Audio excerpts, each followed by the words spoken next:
Jadi menurut abang kan, cumanya kalau dah kita lebihnya tu masalah Donald Trump kan yang pernah nipu Jenderal Iran.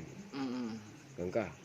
Nyen ke pendapat ron ke bani pegai bayar tabo pu bayar tabote. Tabote bayar taboton. Kiba meron ni ron sebagai kali pun tim bayar dinan. Hai, InsyaAllah dalam tim kan. Tapi bui kirim untuk tengok donjak ke di Amerika. Oh ya. Kanada. Amerika. Oi kirim penting oleh. Tengok ke macam mana. Tengok ini kampung kajak belang. Kan. Selain kau jak mampain kerukuk dah ino.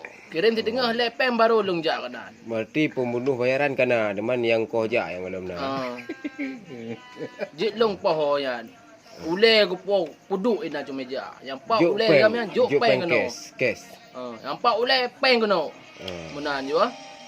Tapi nyana peng cok ule po keno waceh lo. Cuman main laki mutang tu yo si tengah land tim. Oh, nyan dah berah lebih kau ahli kepoh ada jo di tengah nak putih ji. Nya kan bumutang main nyan. Nyan. Dah tiku raya.